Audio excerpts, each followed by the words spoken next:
Amen. Je nous salue ce matin au nom de notre Seigneur Jésus-Christ. Nous allons partager une pensée pendant quelques instants qui va nous aider par rapport à notre vie et par rapport à notre appel.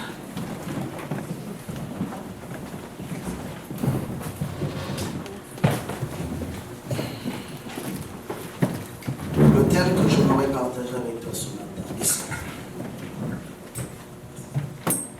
C'est la pauvreté est une malédiction. Tu vas dire à ton voisin, la pauvreté est une malédiction.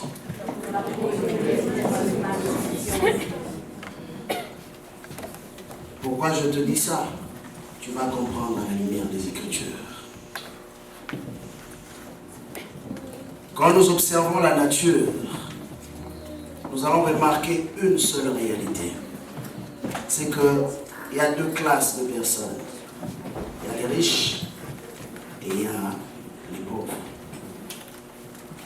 Les riches sont ceux qui ont la décision, ceux qui ont le pouvoir et ceux qui conduisent le monde.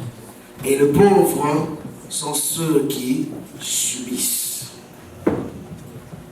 Le pauvre peut être une personne avec beaucoup d'ambition, avec beaucoup de projets. Mais malheureusement, par faute de moyens, le pauvre ne peut rien réaliser de tous ses projets ou de toutes ses ambitions. Et il écope de la réalité par rapport aux influents de sa société. Le riche peut décider quelque chose, même quand c'est une mauvaise chose. Puisqu'il a l'argent, cela devient une bonne chose. La preuve en est que, depuis que j'ai assisté aux cérémonies d'enterrement, jamais je n'ai vu un enterrement où le prêtre ou le pasteur ou je ne sais les témoins vont prendre la parole pour dire que cet homme qui vient de mourir, c'était un criminel. Avez-vous déjà vu ça? La seule chose que nous voyons, c'était une bonne personne. Même quand c'était un criminel. Le jour de sa mort, il devient une bonne personne. Et souvent, les témoignages des gens sont influencés par rapport à ce qu'on leur a donné ou leur a fait par cette personne. Mais quand nous revenons dans la Bible, nous comprenons que l'évaluation de Dieu est une évaluation différente des hommes. Les bienfaits que tu peux faire ne déterminent pas ou ne te garantissent pas le ciel. Amen. Sinon, tout le monde qui donne ira au ciel. Mais il y a une voie que le Seigneur nous montre. Il dit, je suis le chemin, la vérité et la vie. Et nul ne peut aller au Père sans passer par moi. Cela veut simplement dire, Jésus a réduit l'équation, que tous ceux sur la terre des humains qui n'est pas passé par lui, Jésus, ne peut pas hériter les choses du royaume de son Père. Alors voilà pourquoi je dis ce matin, la pauvreté est une malédiction. Tu vas comprendre qu'est-ce que je veux dire par là. Pourquoi? Par rapport aux exemples que je viens de nous donner, nous comprenons que, oui frère, tu peux être assis, oui sœur, tu peux être assise. Tu as beaucoup de choses que tu veux réaliser, mais tu te rends compte d'un problème. Un homme a dit un jour, en Amérique, pour toucher même la poignée de la porte, il faut avoir $1. Qu'est-ce qu'il voulait dire par là?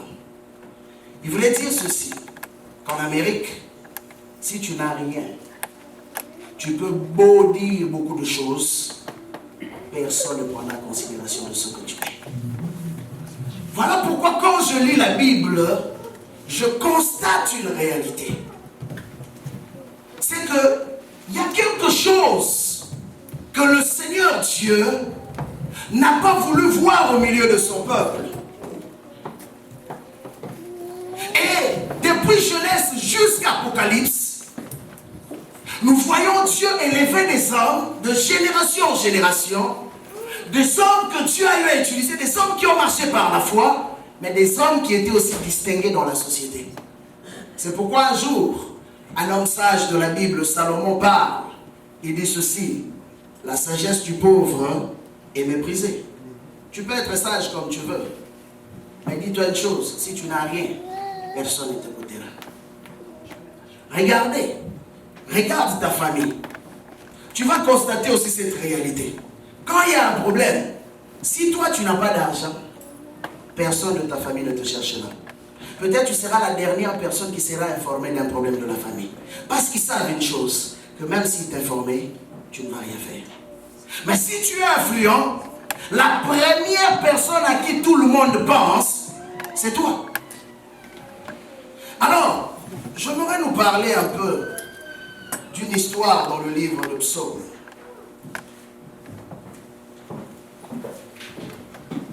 Pourquoi il y a eu la pauvreté sur la terre? Pourquoi nous voyons qu'il y a deux classes sociales sur la terre? Il y en a qui sont riches, il y en a qui sont pauvres. Mais bien aimé, j'aimerais t'annoncer une chose ce matin. Peut-être que dans la religion, on ne te le dira pas. Peut-être qu'on te dira ceci, qu'il faut faire vœu de pauvreté. Or, le vœu de pauvreté n'a jamais été biblique. Sinon, si le vœu de pauvreté était biblique, Jésus-Christ n'allait jamais donner la recommandation à ses disciples de subvenir aux besoins des pauvres. Il n'a pas dit qu'il y aura des pauvres dans l'église, mais il a dit ceci: vous aurez des pauvres parmi vous. C'est-à-dire, en tant qu'église, vous avez le devoir d'aller vers ces hommes et ces femmes dans le besoin, subvenir à leurs besoins. Voilà pourquoi vous constaterez une réalité dans l'église primitive. Je disais à quelqu'un dernièrement, certaines personnes veulent se consoler, mais Jésus-Christ, vous savez qu'il n'était pas pauvre sur la terre. Luc chapitre 8, avant que j'entre dans mon message. Je ne te prêche pas d'être un amoureux de l'argent, mais je veux te prêcher la vérité qui va t'aider à t'en sortir dans la vie. Jésus-Christ n'était pas pauvre et son ministère n'était pas un ministère pauvre. Voilà pourquoi la Bible dit ceci: Jésus-Christ allait de lieu en lieu, faisant du bien aux hommes et délivrant tous ceux qui étaient sous l'emprise du diable. Bien-aimé, comment tu peux aller de lieu en lieu faisant du bien aux hommes si tu n'as rien? Rappelez-vous de Tabitha. Vous savez, si Pierre a ressuscité Tabitha, ce n'était pas à cause des miracles que Tabitha avait fait, mais c'était à cause de ses bienfaits. Et les hommes ont parlé en sa faveur.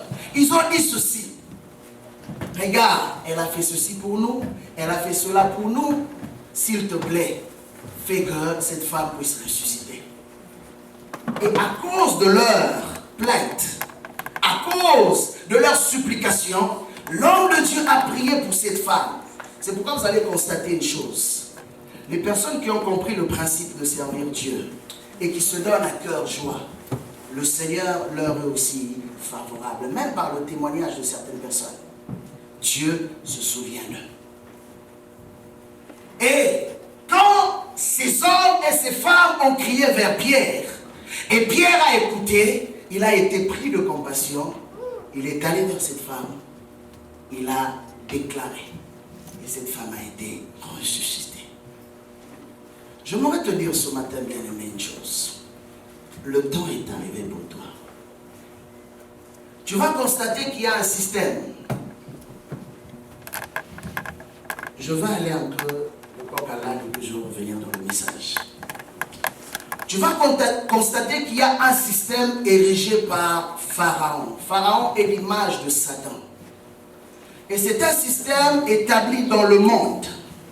Et ce système a existé depuis les temps anciens, même avant Pharaon. Parce que Pharaon n'a fait que l'imitation d'un système qui existait déjà. On a vu ça ici le premier, mais je l'ai parlé sous un autre angle. Le système babylonien. Nous verrons que Pharaon, quand il a constaté que le peuple qu'il avait dans son pays était un peuple qui avait une grande destinée. Il les a soumis à quoi? À l'esclavage. Et c'est le système du diable. Le diable, quand il connaît qu'il y a un homme ou une femme dédestinée, il fait de son mieux pour te soumettre dans l'esclavage. Bien, mais peut-être tu vas dire que, mais pasteur, moi je n'ai pas de chaîne. Pasteur, mais moi j'ai accepté le Seigneur Jésus-Christ, ça fait longtemps. Mais comment tu peux dire que je suis esclave? Les enfants d'Israël étaient en Égypte, bénis par Dieu, le Seigneur le multipliait, mais ils avaient un problème, c'est qu'ils n'étaient pas libres. Alors je voudrais te ramener maintenant à la réalité actuelle.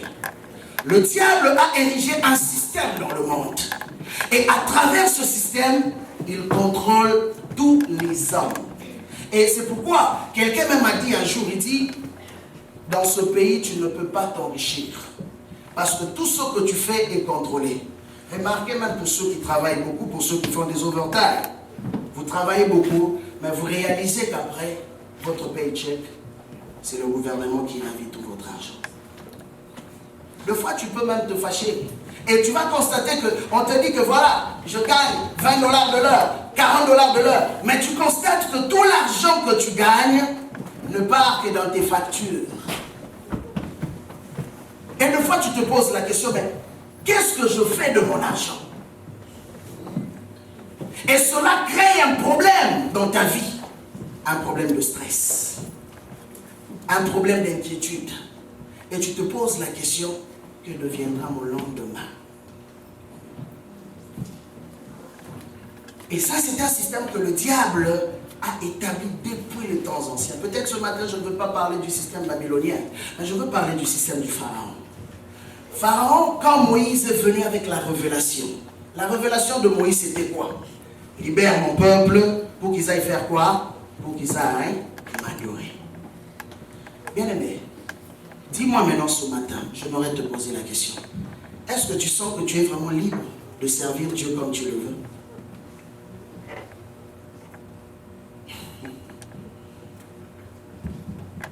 Est-ce que tu sens que ta vie est libre et que tu peux servir Dieu selon à ton gré?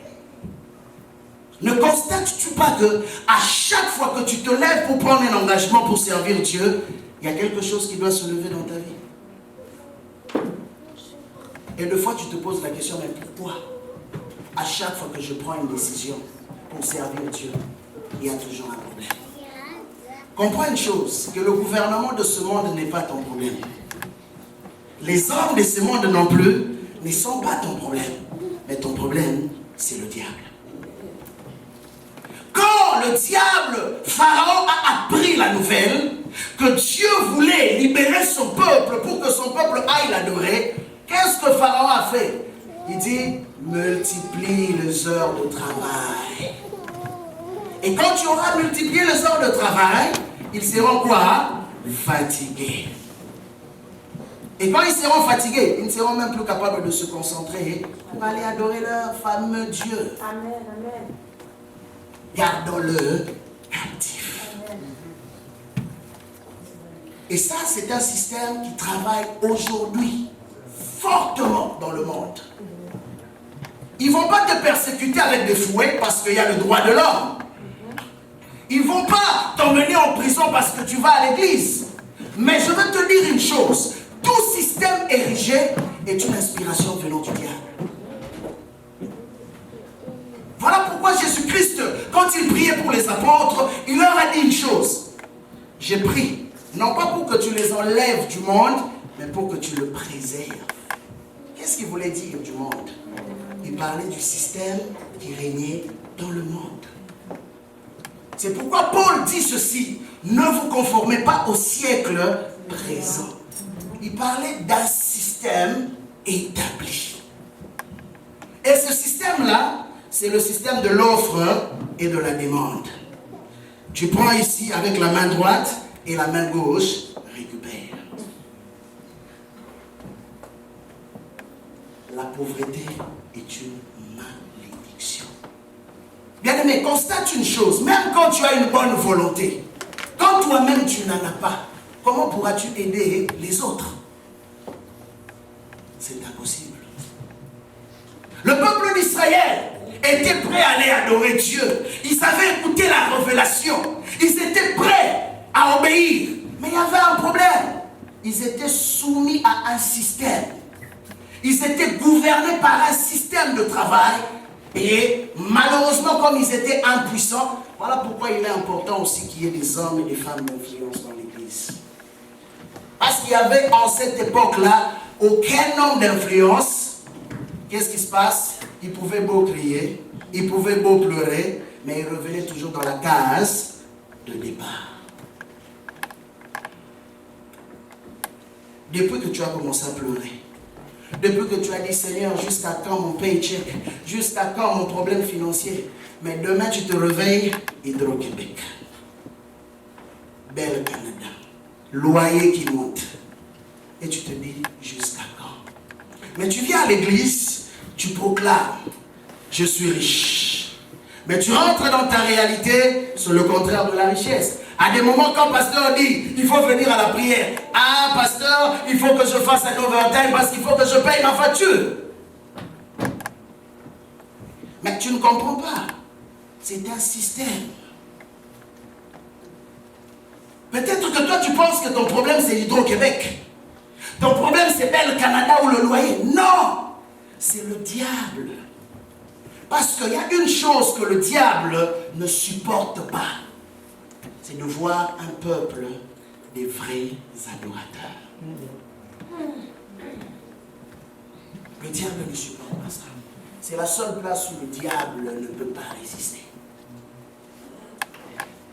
Alors, il sait qu'un vrai adorateur est une personne qui vit selon le cœur de Dieu. Et celui qui vit selon le cœur de Dieu, la Bible dit, le ciel est le ciel de Dieu, mais il a donné la terre aux hommes. Donc, Jésus-Christ montre notre prière.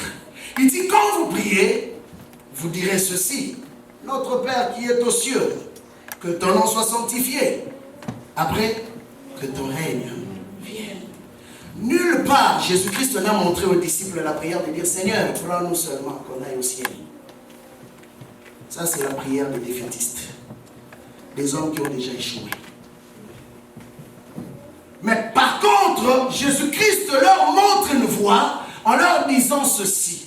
De la même façon que moi je règne au ciel, vous avez le devoir sur la terre des hommes de régner. Amen. Amen.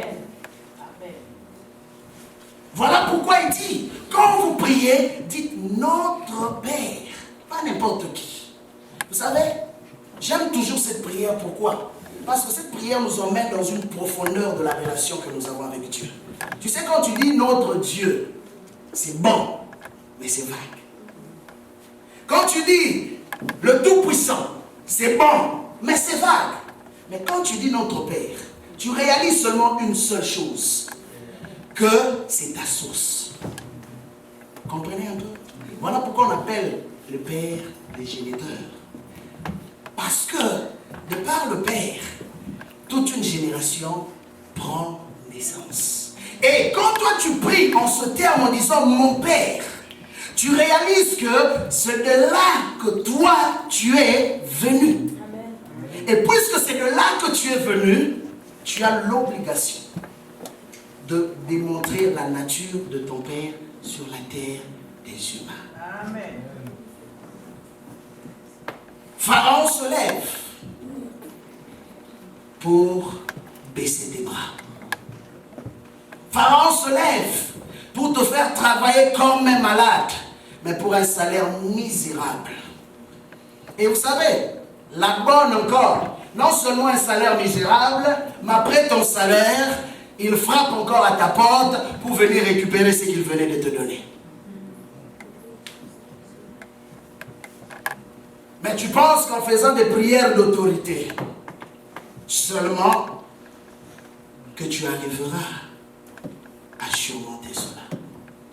Bien aimé, une personne qui a compris le secret de Dieu est une personne qui est capable aussi d'entrer dans l'héritage de Dieu. Amen. Celui qui n'a pas compris le secret de Dieu n'entrera jamais dans l'héritage. Tu peux beau prendre autorité, J'aime ça, ça fait partie. La Bible le dit, nous devons prendre autorité contre le système du diable. Et c'est ce que nous avons fait ce matin. Mais une chose est vraie, après avoir pris autorité, est-ce que tu as compris qui tu es et en quoi tu es appelé à faire? C'est pourquoi un jour, Dieu au milieu de ce peuple avait compris que ce peuple peut beau crier, peut beau pleurer, mais ils ont un problème. Leur problème c'est quoi? C'est qu'au milieu d'eux, il n'y a personne qui a compris. Il n'y a aucun courageux. Dans tout système, il n'y a que les courageux qui sont capables de les changer. C'est pourquoi vous allez remarquer que dans la vie, ceux qui ont apporté un changement, c'était des personnes qui étaient révoltées. Je me rappelle encore de l'histoire de 13 colonies aux États-Unis. Quand l'Angleterre gouvernait encore sur les 13 colonies, ils emmenaient le café, mais ils leur imposaient encore des prix incroyables. Au point qu'un jour, certains d'entre eux se sont révoltés contre le système du royaume. Ils ont dit non, on ne peut plus continuer à être le sujet du royaume. Alors, nous avons besoin de notre indépendance. Bien aimés, ils étaient 13. Aujourd'hui, il y en a 52 ou même 54, comme on le dit. Mais à l'époque, il n'était qu'à 13 colonies.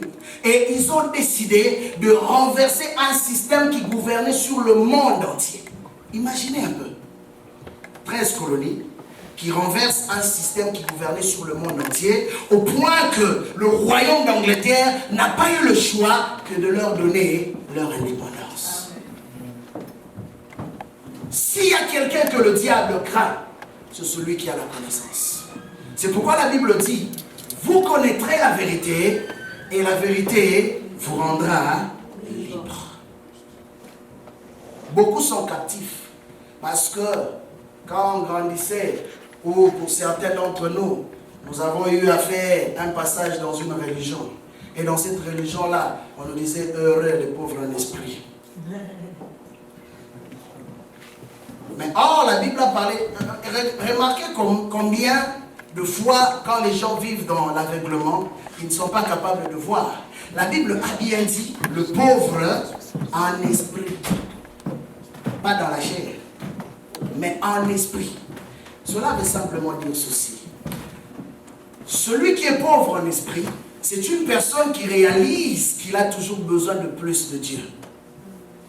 Voilà pourquoi celui qui réalise qu'il a toujours besoin de plus de Dieu, c'est un homme heureux.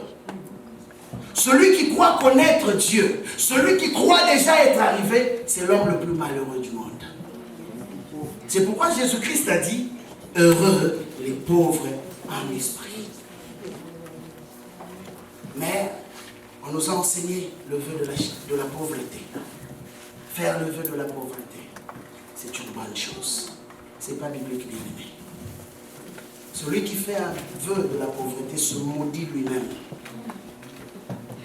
Si la Bible à plusieurs reprises mentionne et insiste là-dessus, pour dire qu'au milieu de mon peuple, il n'y aura pas d'indigents, il y a une raison pour ça. Je veux lire 2 passages pour nous ce matin. Ce sont ces passages qui vont nous aider. Je sais que pour la plupart, de fois parce que nous avons eu à entendre des messages sur la prospérité d'une certaine manière, certains ne veulent même plus entendre parler de ces choses. Ne vous en faites pas. Là où il y a la vérité, il y a aussi le mensonge.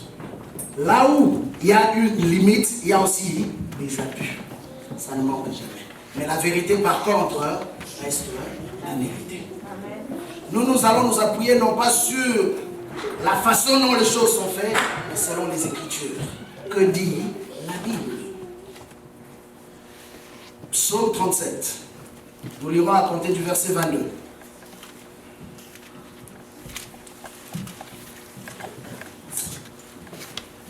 Écoutez bien ce que la Bible dit. À compter du verset 22,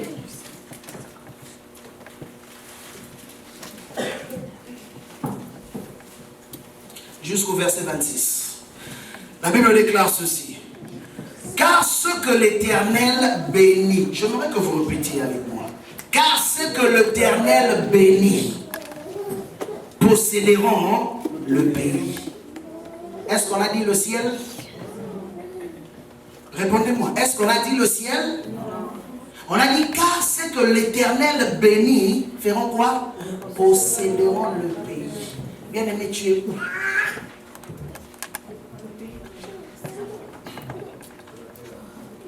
Car c'est que l'Éternel bénit, posséderont le pays. Je continue. Et ce qu'il maudit seront retranchés. Par l'Éternel, les pas de l'homme s'affermissent. Il prend plaisir à savoir, s'il tombe, il n'est pas terrassé. Car l'Éternel lui soutient la main. J'ai été jeune. Ça, c'est maintenant un constat. Il vient de faire une déclaration, mais maintenant il fait un constat. Il dit, j'ai été jeune, j'ai vieilli maintenant, et je n'ai pas vu le juste abandonné, ni sa descendance mendiant son pain. Toujours il fait grâce et il prête. Ah, ça c'est un sujet à problème. On dit, c'est lui qui fait grâce et il prête, non? Ok. Maintenant, moi je vais te poser la question. Combien de prêts as-tu? Et combien tu as eu à prêter?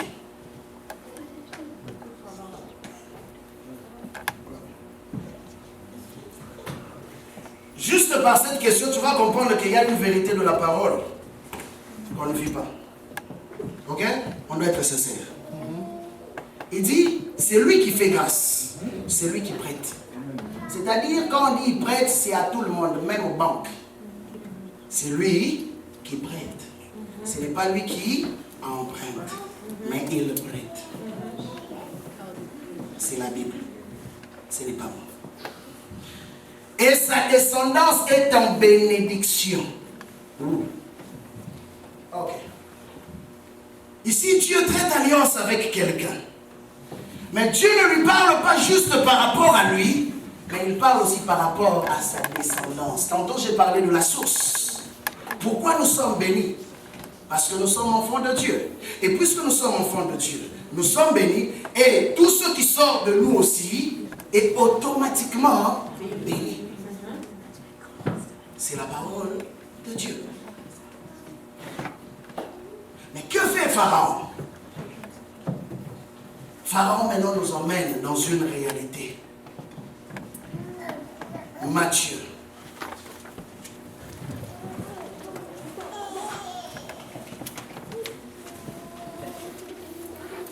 Matthieu chapitre 6, verset 24, jusqu'au verset 34, donc jusqu'à la fin. Je veux lire rapidement. La Bible dit, nul ne peut servir de maître, car ou il haïra l'un et aimera l'autre, ou il s'attachera à l'un et méprisera l'autre. Vous ne pouvez servir de Dieu et maman. C'est pourquoi je vous dis, ne vous inquiétez pas pour votre vie, de ce que vous mangerez, ni pour votre corps, de quoi vous serez vêtus. La vie n'est-elle pas plus que la nourriture et le corps plus que le vêtement? Regardez les oiseaux du ciel. Ils ne sèment ni ne moissonnent. Ils n'amassent rien dans de greniers. Et votre Père Céleste les nourrit. Votre Père. Jésus parlait toujours en termes de votre Père. Ne valez-vous pas beaucoup plus que eux? Qui de vous, par ses inquiétudes, peut ajouter une seule coudée à la durée de sa vie? Et pourquoi vous inquiétez au sujet du vêtement? Observez comment croissent le lit de champ. Il ne travaille ni ne file. Cependant, je vous dis que Salomon même, dans toute sa gloire, n'a pas été vêtu comme l'un d'entre eux. Si Dieu revêt ainsi l'herbe de champ, qui existe aujourd'hui et demain sera jeté au four. Ne vous vêtira-t-il pas à plus forte raison, gens de peu de foi? Ne vous inquiétez donc pas en disant que mangerons-nous ou que boirons-nous ou de quoi serons-nous vêtus? Car cela, ce sont les païens qui le recherchent. Or, votre Père Céleste sait que vous en avez besoin. Cherchez premièrement le royaume de cieux et sa justice, et tout cela vous sera donné par-dessus. Ne vous inquiétez donc pas du lendemain, car le lendemain s'inquiétera de lui-même. À chaque jour suffit sa peine. Là, c'est maintenant le Seigneur Jésus qui parle pour rassurer son peuple. Ici, qu'est-ce qu'il veut juste nous enseigner? Jésus-Christ veut enseigner son peuple que nous devons fonctionner dans la conscience que le Dieu que nous servons est celui aussi qui prend soin de nous. Voilà pourquoi nous l'appelons Jéhovah Jireh. Parce qu'il est celui qui n'abandonne pas ses enfants. Le pharaon va te fatiguer. Il va t'épuiser. Ne t'en fais pas. De fois, en regardant ta vie, tu penses bien faire. Tu penses aider Dieu. Qui peut aider Dieu? Personne. La Bible dit, même vos inquiétudes, de fois même les inquiétudes, Dieu s'en fout de tes inquiétudes. La seule chose qu'il te demande, crois en lui, un point, c'est tout. Et ici, il parlait parce que le peuple s'est questionné par rapport à leur lendemain. Ils se questionnaient par rapport à certaines situations qu'ils étaient en train de vivre. Et bien aimé, quand vous constatez aujourd'hui, dans la vie même de l'Église, vous allez voir que le diable s'est établi dans un système pour nous emmener à vivre dans l'inquiétude. C'est ça une forme d'esclavage qu'il a mis autour du peuple de Dieu. Et les gens se posent tant de questions. Ah, mais si je fais ça pour Dieu, qu'est-ce qui me reviendra en retour? Il regarde demain. Il dit, mais si je donne ça à Dieu, demain, comment vivrai-je? Demain, que ferai-je? Comment vais-je m'en sortir? Jésus-Christ te donne un conseil ce matin. Il dit, ne vous inquiétez donc pas du lendemain. Ça, c'est une équation la plus difficile. Hein? Je vous dis la vérité. Il m'est arrivé moi-même qui vous parle à me poser la question pour le lendemain. Tout le monde ici a eu à se poser la question pour le lendemain. Mais pendant que j'étais en train de prier, le Seigneur rappelle mon esprit par rapport aux Écritures pour dire ceci. Mais pourquoi tu dois t'inquiéter pour le lendemain? Car ton lendemain est entre mes mains.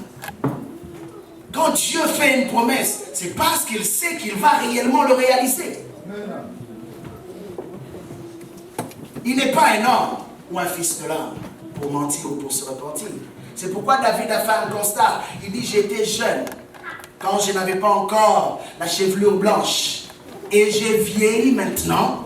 Mais jamais de ma vie, même dans les circonstances les plus sombres, David pouvait dire, quand je suis dans la vallée de l'ombre de la mort, quand je marche là-dedans, où il n'y a aucune issue, je sais une chose, tu es avec moi. C'était ça sa garantie. Et Jésus-Christ promet aux disciples, il dit, voici, je suis avec vous jusqu'à la fin du monde. Et parmi les bénédictions, quand Moïse parle au peuple d'Israël, il leur dit une chose. Parmi vous, il n'y aura ni stérile, ni femme qui avorte. Cela fait partie des bénédictions. Pourquoi il parlait de la stérilité?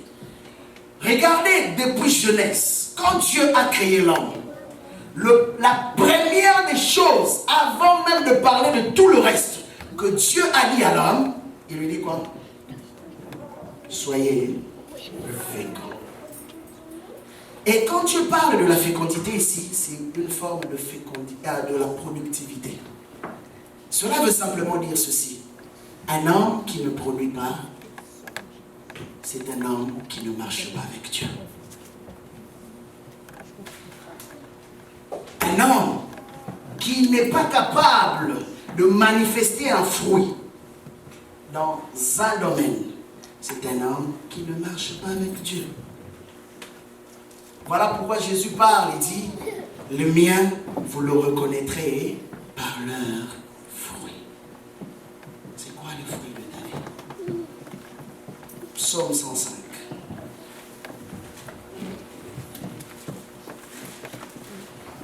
Ce matin, je veux juste nous aider.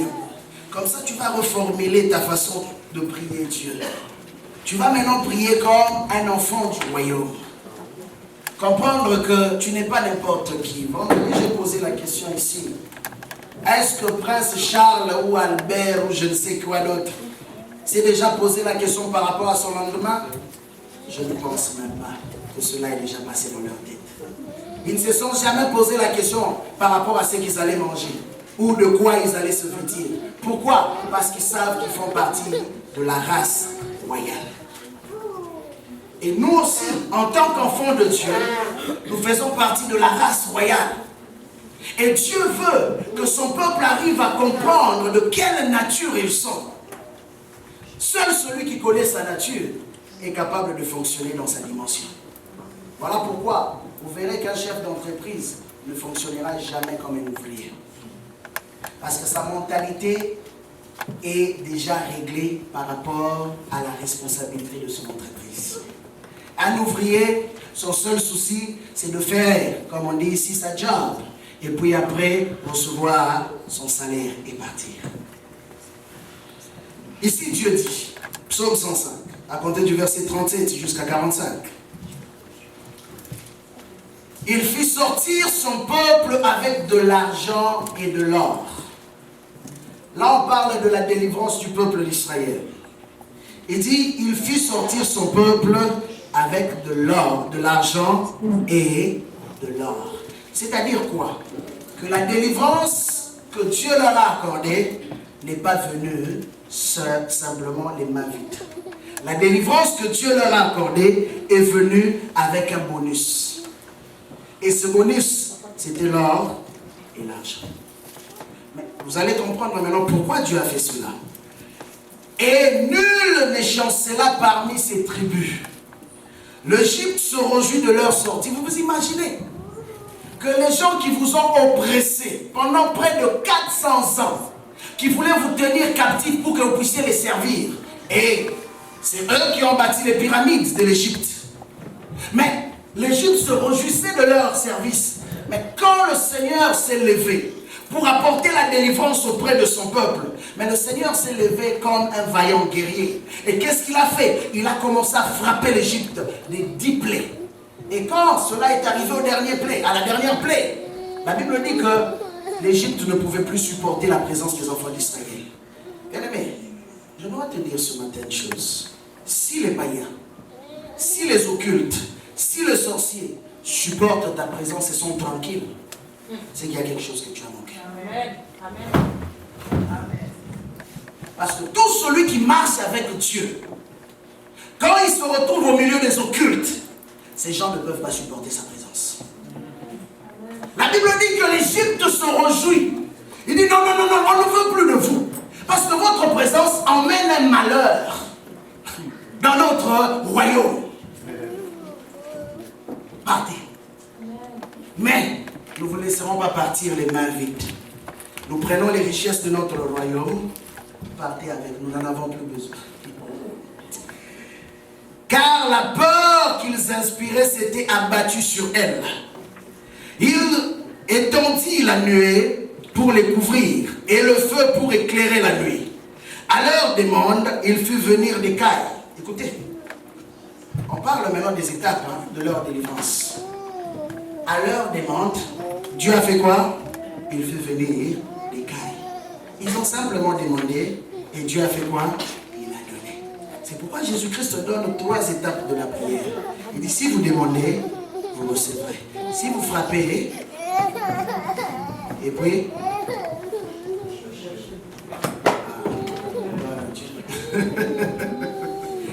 vous cherchez, vous trouverez. Il nous donne une garantie. C'est pourquoi je dis toujours que quand Dieu s'engage à quelque chose, ou avant que Dieu n'engage un homme, il commence par s'engager lui-même. Voilà pourquoi il dit que si tu demandes, je te donnerai. Si tu cherches, tu vas trouver. Et si tu frappes, la porte te sera ouverte. Mais le comble, c'est quoi? Comme je dis, le problème d'aujourd'hui, c'est qu'il n'y a plus de courageux.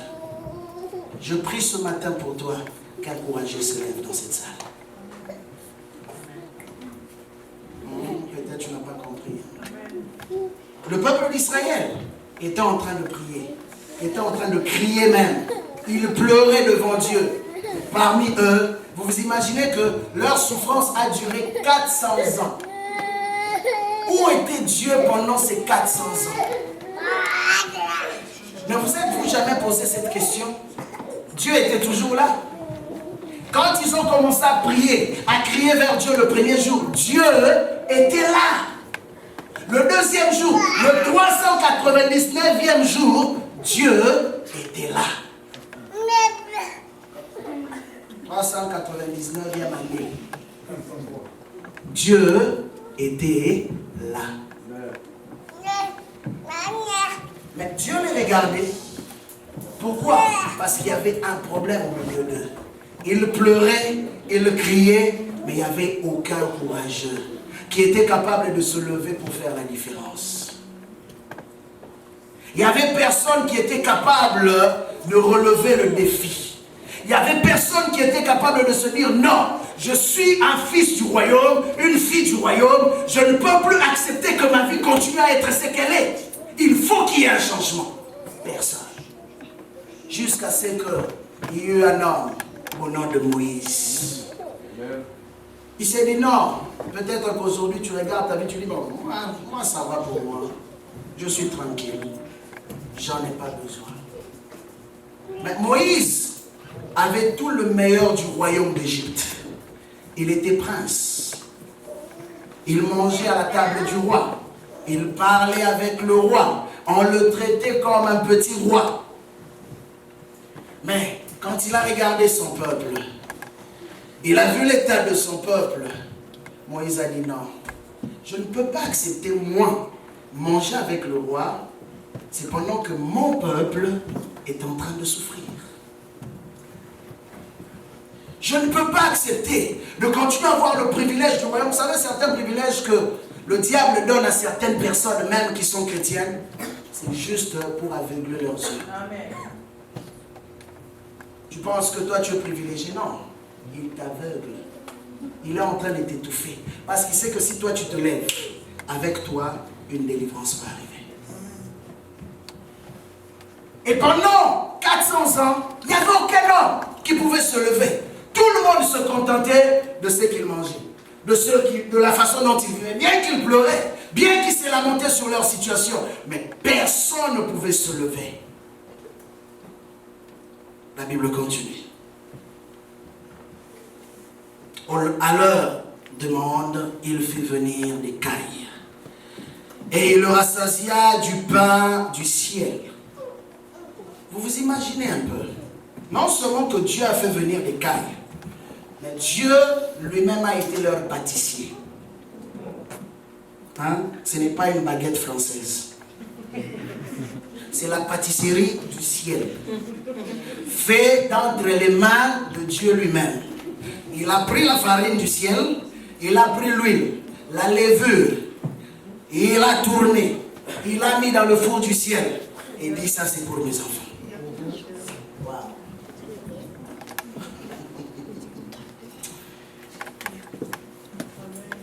Il ouvrit le rocher et des eaux coulèrent. Elles se répandirent comme un fleuve dans le lieu aride. Car il se souvint de sa parole sainte. Vous comprenez que tout ce que Dieu fait est lié à quelque chose. Dieu s'est souvenu de sa parole. Mais cette parole qu'il avait prononcée à qui? À un fils d'alliance, Abraham. Dieu s'est souvenu. Voilà pourquoi je dis que tu ne pourras pas entrer dans ton héritage aussi longtemps que tu n'as pas compris le principe de base de l'Alliance. Tu n'as pas compris la parole qui t'a été annoncée. Beaucoup restent encore là tranquilles parce qu'ils ne sont pas encore entrés dans la révélation de qui ils sont. Il dit, Dieu se souvint de sa parole sainte et d'Abraham, son serviteur. Il fit sortir son peuple dans l'allégresse, ses élus au milieu des acclamations. Il leur donna des terres des nations. Ok. C'est là maintenant que nous voulons venir. Ce peuple, quand ils ont été délivrés, ils n'avaient aucune terre. Voilà pourquoi aujourd'hui, dans le Proche-Orient, il y a toujours une guerre entre les Palestiniens et les Israéliens. Parce qu'en réalité, historiquement parlant, cette terre n'appartient pas aux Israélites. Cette terre appartient aux Palestiniens. Et quand on parle des Palestiniens, il y avait 7 peuples qui habitaient sur cette région de l'Asie. Mais Dieu dit, par sa propre volonté, je décide aujourd'hui de prendre cette terre qui appartient à une autre tribu, à un autre peuple, et de le donner à qui? À mon peuple. Ils n'ont fourni aucun effort. Comprenez un peu? Ils n'ont fourni aucun effort. Mais Dieu a préparé un terrain pour eux. Dieu a pris une terre qui ne les appartenait pas pour leur donner. Bien, mais il y a une parole de l'Écriture qui m'a révolté il y a des années. Ecclésiaste chapitre 2, verset 26. Laissez-moi aller comme ça lentement. Supportez-moi ce matin. Ecclésiaste 2, 26. Celui qui a trouvé peut lire pour nous. Ecclésiaste 2, 26. Que dit la Bible? Car il donne à l'homme qui lui est agréable la sagesse, la science et la joie. Mais il donne au pécheur le soin de recueillir et d'amasser afin de donner à celui qui est agréable à Dieu. C'est encore là une vanité et la poursuite du don. Avez-vous écouté? Est-ce que tu peux relire s'il te plaît? Car il donne à l'homme qui lui est agréable la sagesse. À l'homme qui lui est agréable, 3 choses. La sagesse, la science et la joie. Mais il donne au pécheur le soin de recueillir, de travailler comme un malade et d'amasser afin de donner à celui qui est agréable à Dieu. Ok, on s'arrête là. Afin de faire quoi? De donner. Bien aimé, comprends-tu cela? Que ce qui appartient aux païens te revient. C'est difficile à croire, hein? C'est la Bible, c'est pas moi. Dieu dit à celui qui lui est agréable, il lui donne 3 choses. La science, la sagesse et la joie. Mais au pécheur, il lui donne de travailler comme un malade pour aller recueillir beaucoup. Mais pour faire quoi? Donner à celui qui lui est agréable. Donc, en d'autres termes, qui est travailleur de l'autre? Qui travaille pour l'autre? Les pécheurs. Mais pourquoi tu te retrouves toi en train de travailler pour les pécheurs?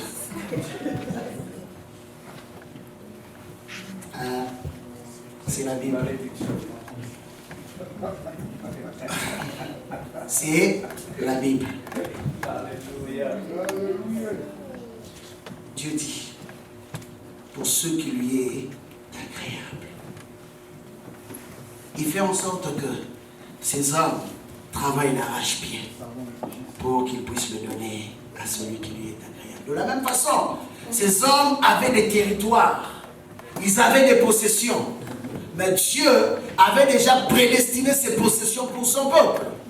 Voilà pourquoi il dit à Abraham, l'endroit où tu te tiens, c'est une terre que je donnerai à ton peuple. Mais ce n'est pas un endroit comme n'importe quel autre endroit. La Bible dit que ce lieu-là était appelé un lieu où coule le lait et le miel. La nourriture pour donner une bonne santé. La nourriture pour réjouir le cœur de son peuple. Telle était la pensée de Dieu pour son peuple. Et jusqu'à présent, nous voyons que Dieu, avec tous ceux qui marchent conformément à sa volonté, Dieu leur donne le privilège de s'asseoir avec les grands de ce monde. La Bible dit, il relève de la boue. Vous savez, quand on parle de la boue, c'est quelque chose qui n'a pas de forme, qui n'a pas d'importance, qu'on piétine. Il dit, il prend de la boue, l'indigent. L'indigent, c'est le pauvre, celui qui manque. Mais en même temps, celui qui est agréable à Dieu.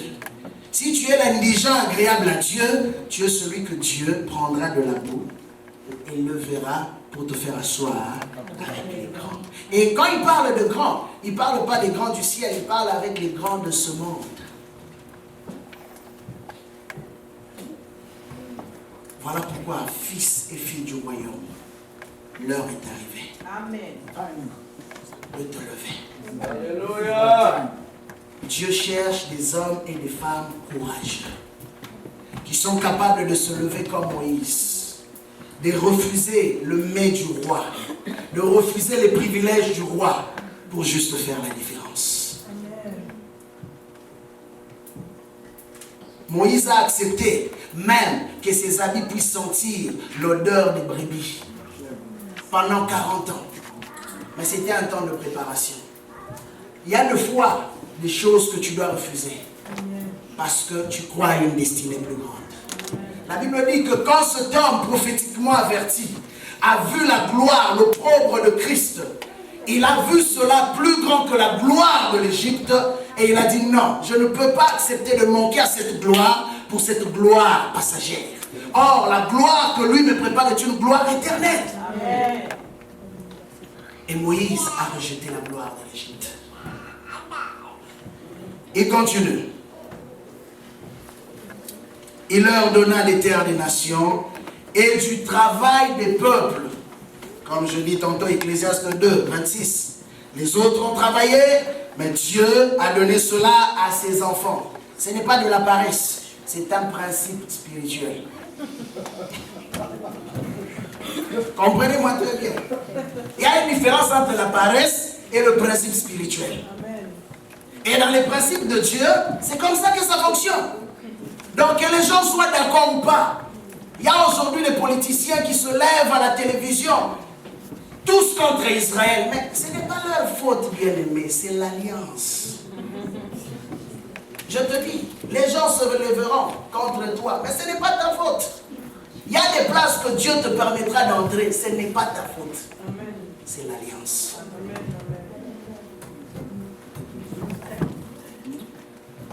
Et du travail de peuple, ils possédèrent le fruit, afin d'observer ses prescriptions.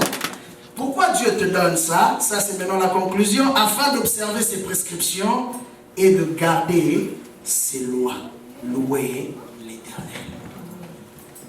Comprenez que Dieu ne bénit que ceux qui sont prêts à l'honorer. Si tu n'es pas prêt à l'honorer, Dieu ne te bénira pas.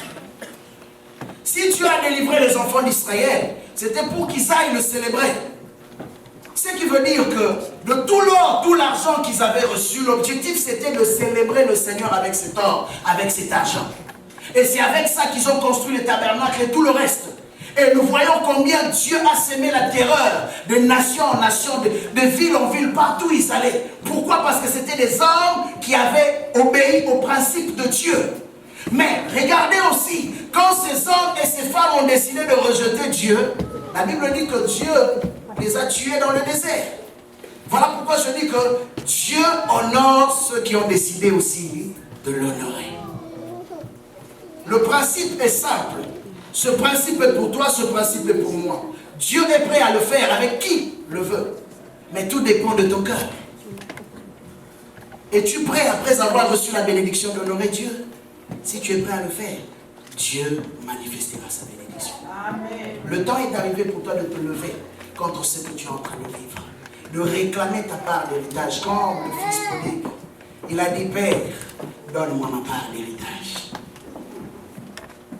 Donne-moi ma part d'héritage. Tu as été emmené au Canada. Tu vis au Canada. Tu es né au Canada. Tu penses que tu es là juste pour accompagner d'autres personnes? Non. Des fois même, tu commences à être malade. Des problèmes de santé. Tellement que les factures dépassent même ta taille. Et après, tu parles la langue. J'aime le parler en langue. Je vous dis la vérité. J'aime le parler en langue. Mais je veux te dire qu'un homme qui parle en langue et qui ne comprend pas sa position est comme une cloche qui retentit. Tous ceux qui ont conquéri des terrains sont des personnes qui ont compris leur identité. Qui es-tu? Qui es-tu? Voilà le principe de Dieu. Et comprends ce matin une chose, que si tu n'arrives pas à vivre dans la bénédiction, c'est qu'il y a une malédiction. Alors ce matin, j'aimerais que tu te lèves avec moi pour briser cette malédiction. Ce système de Pharaon qui fait en sorte de foi, même avec ta bonne volonté, tu veux servir, mais Pharaon s'est déjà dressé contre ta maison. Pharaon a déjà troué un trou dans le sac de ton argent. Et à chaque fois que tu reçois, il sait comment les récupérer. Tu regardes ton père et tu dis, ah, c'est bon. Mais dès que tu rentres à la maison, tu es fatigué. C'est ça, Pharaon. Ce matin, je voudrais que tu parles par rapport à ta destinée. Car la Bible dit que ceux qui sont de Dieu mangeront le meilleur fruit du pays. C'est ça la parole de Dieu. Ceux qui sont de Dieu posséderont le pays. Ceux qui sont bénis par l'Éternel posséderont le pays. Bien-aimé, ce pays, tu dois dire qu'il est à toi. Même les richesses de ce pays t'appartiennent. Dieu parle. Je veux conclure avec Exaïe 45. Je veux juste t'aider à bien prier ce matin. Exaïe 45. À compter du verset 1 jusqu'au verset 3. Nous voulons ce matin briser le cycle de la malédiction. Le cycle de la malédiction a fait en sorte que le peuple d'Israël a tourné à rond. Ils ont travaillé en vain pendant 400 ans. Et ce cycle de la malédiction continue à travailler dans les familles aujourd'hui, continue à travailler dans les églises aujourd'hui. Le diable cherche à tout prix à appauvrir l'église de Dieu pour que le travail, l'œuvre de l'évangile ne soit pas prêché, que l'évangile, l'œuvre de la prédication ne soit pas soutenue. Ce matin, nous voulons briser ce cycle au nom de Jésus. Tu vas lire ta Bible avec moi à compter du verset 1 jusqu'au verset 3. La Bible dit ceci: ainsi parle l'Éternel à son Messie, à Cyrus, qu'il saisit par la main droite pour terrasser les nations devant lui, et pour déboucler la ceinture de roi, pour ouvrir devant lui les deux battants, et que les portes ne soient plus, Bien aimé, comment peux-tu imaginer que toi, enfant de Dieu, tu vas déposer des CV, mais c'est seulement ton CV qu'on refuse de prendre. On peut prendre tous les CV qui puissent exister, mais quand on regarde ton CV là, non, pas lui, pas elle. Ici, il dit, pour ouvrir devant lui les deux battants et que les portes ne soient plus fermées. Et Jésus-Christ dit ceci: j'ouvre une porte devant toi que personne ne pourra fermer. Je marcherai devant toi, j'aplanirai les pentes, je briserai les portes des bronzes, donc les portes les plus dures. Et je mettrai en pièces les verrous de fer.